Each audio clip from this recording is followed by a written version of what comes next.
Hello good morning everyone. कैसे हैं आप सभी लोग। स्वागत है एक बार फिर से हमारे अपने यूट्यूब चैनल में, जहां आप ढेर सारे वीडियोस पाते हैं और आपको बहुत ही आसानी से कॉन्सेप्ट को समझाया जाता है, ताकि आने वाले सवालों को या किसी भी क्वेश्चन को करने में आपको प्रॉब्लम ना हो। पिछले वीडियो में आपने देखा कि प्रॉफिट और लॉस, जिसको हम लाभ और हानि कहते हैं, इस चैप्टर में आपने कॉन्सेप्ट को समझा।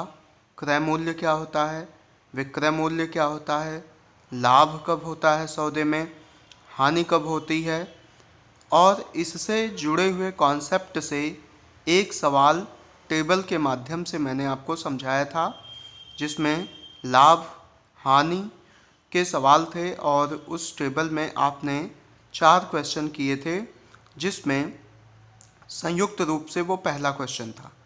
आज इस वीडियो में हम लोग क्वेश्चन नंबर 2 की बात करने वाले हैं, जिसमें दिया हुआ है कमल ने एक टीवी 10,000 रुपये में खरीदी। कमल ने एक टीवी खरीदी जिसकी कॉस्ट है, जिसका क्रय मूल्य है 10,000 रुपये।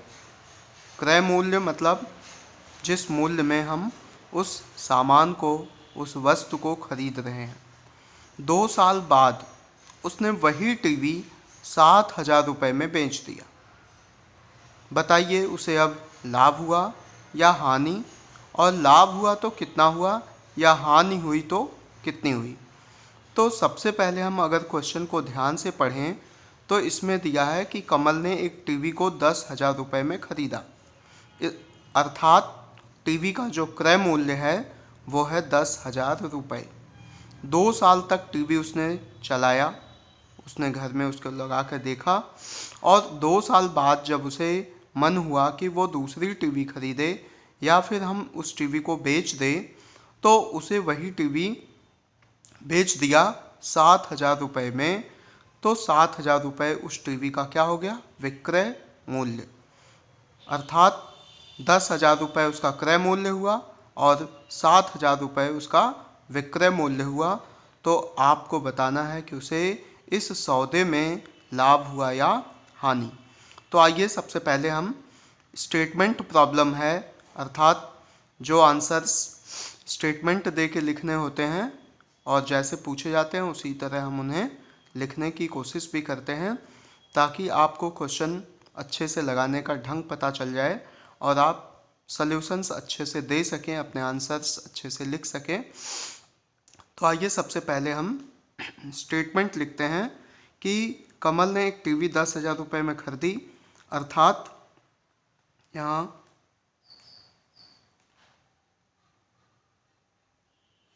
हल या जिसको हम सॉल्यूशन कहते हैं, तो टीवी का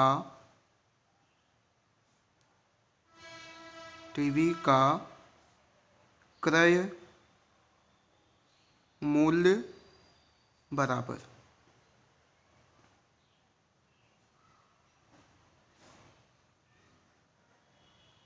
क्रय मूल्य टीवी का दिया हुआ है 10,000 रुपये, अर्थात इस 10,000 रुपये में टीवी को खरीदा गया।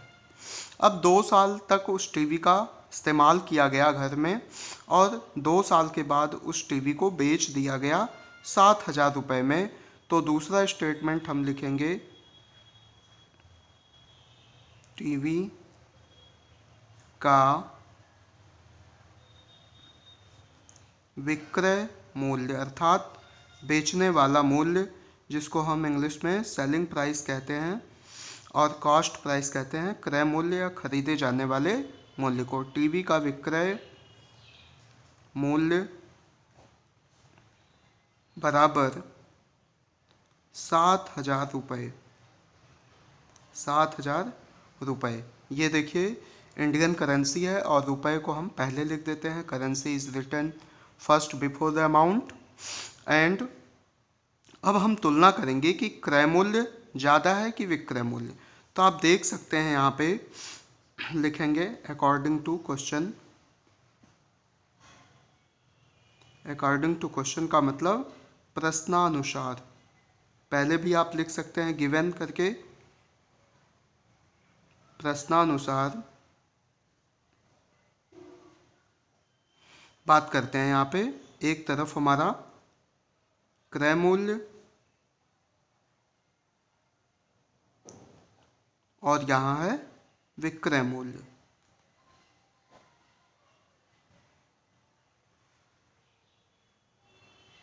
विक्रय मूल्य। अब आप देखिए कि क्रय मूल्य ज़्यादा है कि विक्रय मूल्य। तो प्रश्न में आपने पढ़ लिया कि क्रय मूल्य है 10,000 रुपये और विक्रय मूल्य है 7,000 रुपये। तो आप आसानी से बता सकते हैं कि 10,000 रुपये ज़्यादा होता है 7,000 रुपये से, अर्थात कहा जा सकता है कि क्रय मूल्य यहाँ पर विक्रय मूल्य से ज़्यादा है। तो क्रय मूल्य जब बच्चों विक्रय मूल्य से ज़्यादा होता है तो हमें क्या होता है, उस सौदे में हमें नुकसान होता है, हानि होती है। अब इस हानि को निकालने के लिए हम लोग अपना फार्मूला लिखेंगे और आसानी से इस सवाल को हल कर देंगे, राइट। तो आइए देखते हैं उसको कैसे लिखते हैं। तो हम देख सकते हैं कि यहाँ पे क्रय मूल्य बड़ा है विक्रय मूल्य से, अर्थात इस सौदे में उसे क्या होगी, हानि होगी। तो हानि बराबर,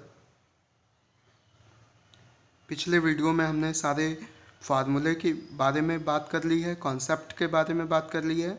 यहाँ पर अब हम प्रश्न को सॉल्व करते हैं और ज़रूरत पड़ने पे आपको बताते भी चलेंगे। हानि बराबर क्रय मूल्य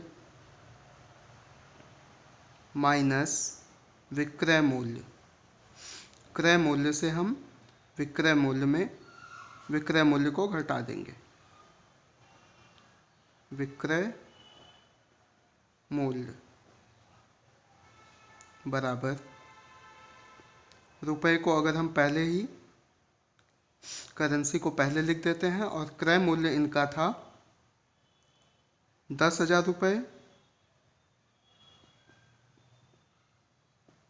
10,000 रुपये और बेच दिया इन्होंने 7,000 रुपये में। तो इस पूरे सौदे में इन्हें कितने का नुकसान हुआ, 10,000 में से 7,000 को घटा दीजिए, कितना आएगा, 3,000 रुपये। अर्थात इस पूरे सौदे में जो इन्हें हानि हुई वो कितने की हुई, 3,000 रुपये की। तो हम यहाँ पर लिख देंगे, अतः कमल को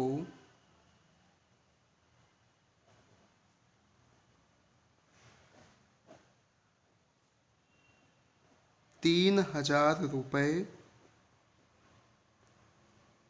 की हानि